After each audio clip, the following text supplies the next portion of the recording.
Good morning, my brothers and sisters. Welcome to episode 28 of Be With Me. We're in the book of Galatians walking through, and I'm going to title today, Elon Musk is Right. Now, here's where that comes from.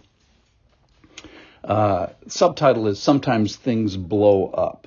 And what we're going to do today is we're going to look at the process of what do we do with our failures. Our failures in the church, for example, terminal events, that is, shut the door, be shocked, horrified, and everybody just go home, or our failures, sentinel events that engage a process of restoration back to our path.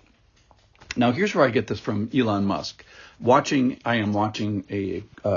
watching a documentary on Elon Musk called Return to Space, I think it's called. And it's about SpaceX and returning the U.S. to manned space flight, at least for now, back up to the International Space Station.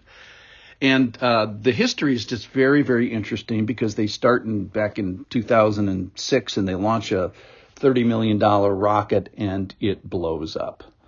And then they engage a process of figuring out what went wrong. One of them had a rusty bolt and just other little things. And then they launch another one in 2008, another $30 million effort, and that one blows up. And they engage the process again, and then they do another one in 2006, 7, and 8, three in a row, and another one blows up. Now, the distinction is the whole philosophy is different. NASA tried to super engineer things and make them perfect, but then when they weren't not perfect, they kind of like freaked out and shut down the program. And the thing I want to emphasize with Elon Musk and his SpaceX company is that his philosophy is that sometimes things blow up. In fact, we should expect it. In fact, they even have a name for it. It's called rapid unscheduled disassemblies. Rapid unscheduled disassemblies, RUDs. They call them RUDs. And they're, in a sense, they don't plan for these. They don't celebrate them, but they do have a process of when you get a RUD, something blows up in a Starship or the Falcon 9 rocket. What kind of a process do we engage to restore us to the path? So the other thing I want to talk about him is about the value of the program. So he's very committed to this process of returning to space flight. And I was thinking about the process of fellowship. The fellowship is so valuable.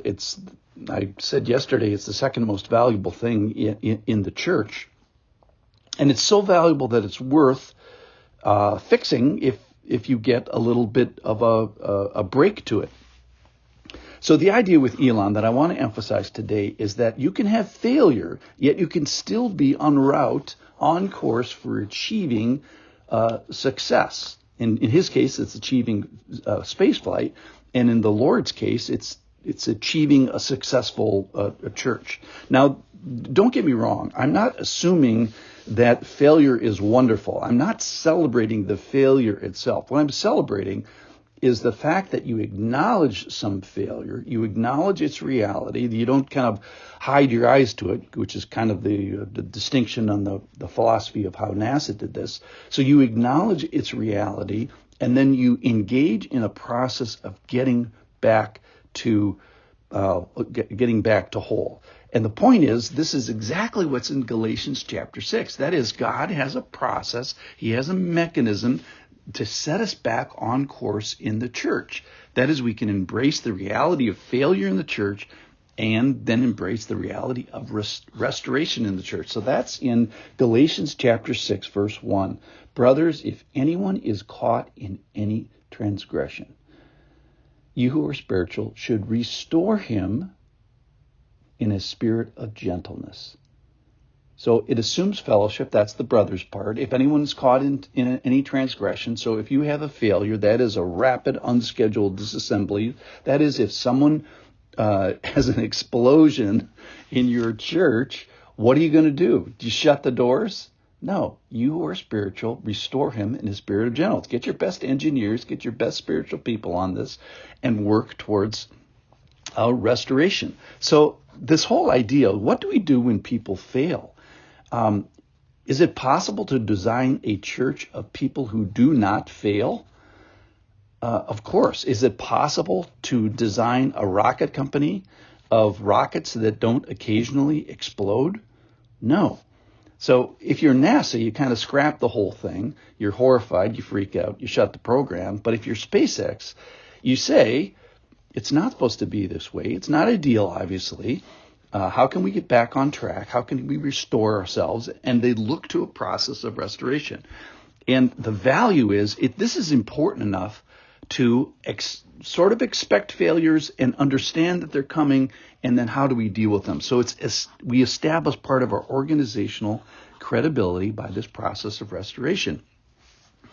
All right, so I just wanted to mention someone that's currently in our fellowship, and she joined our fellowship basically at probably one of the worst times in our church, just after there was this explosion. SpaceX, by the way, they exploded three $30 million rockets in a row.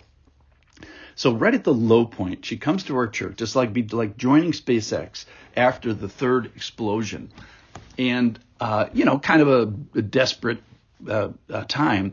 And what she is, she's still there now. Why? Because she says that she watched how the church, how the fellowship responded to the explosion that we had in our church. So did she see us throw up our hands and shutting the church and giving up God? No, she saw that she saw a bunch of people who wanted to figure this out and engage our process of restoration, just like in Galatians.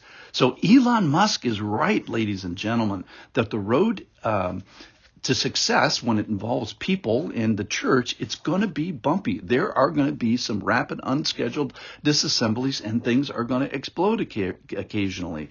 And fellowship is so precious that it's worth working for. It's so precious you can't even afford to buy it. Where can you go buy fellowship? So sometimes things blow up. Why? Because it involves people. So the Lord has a process, just like Elon Musk does. Elon Musk is right, that some things are worth restoring, and that is the church, and specifically the people in the church. Elon Musk is right. Thanks for listening.